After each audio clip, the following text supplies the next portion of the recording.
We're so happy to have you on with us today.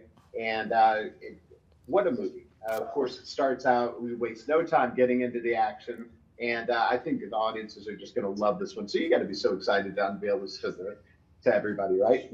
I am super excited because I have been seeing the reactions of the audience while we screen the movie. Mm, And it's pretty cool to see people clapping in the middle of the movie and yeah. cheering.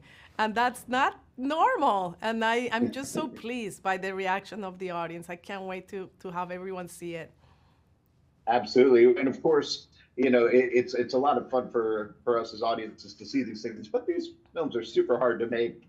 And there's so many moving parts on this thing. And so I was wondering, what kind of mindset do you have to put yourself in when you go onto set to just be ready for battle, so to speak? Yes, well, that's the mindset that always have as a director, as a filmmaker. We're always ready for battle. We're very disciplined. We get there on time, and we fight to survive every day because we work against the clock. But in this particular one, with all the moving elements, as you said, for me it was very important that the movie was still grounded in reality because G20 is a real world event. It's not Yeah. fantasy. So I always had my consultants there to make sure that everything I was doing could actually happen in reality.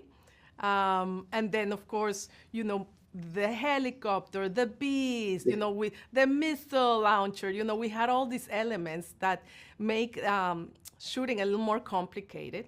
But Yes. it is still a Viola Davis movie. So for me, it Yes. was absolutely essential, and for her too, to also work performances and character moments and have all that very, very in depth drama at the same time.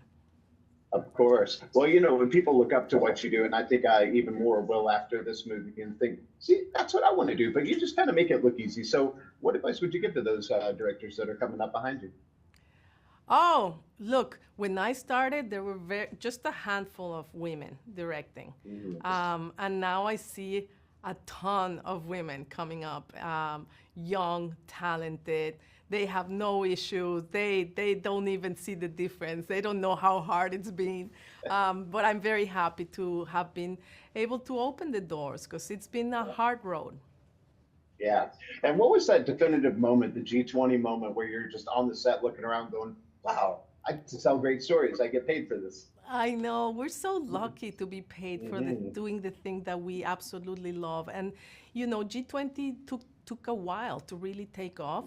We started during the pandemic, and then when we actually then we waited for Viola to clear because she went to the Woman King. And then when we started, we got stopped by the strike. And so then 4 months we had to prepare the movie again, get it on its feet again. So when I'm there and I'm in that helipad with that helicopter, which is a gimbal that moves the thing Yeah. around, and I'm just thinking, oh my God, how lucky I am to play with this kind of huge toys. And Yeah. most importantly, to be able to witness Viola's artistry firsthand, like that, we know Viola Davis, but when she walks in and she stands there and she starts speaking, it is Viola Davis.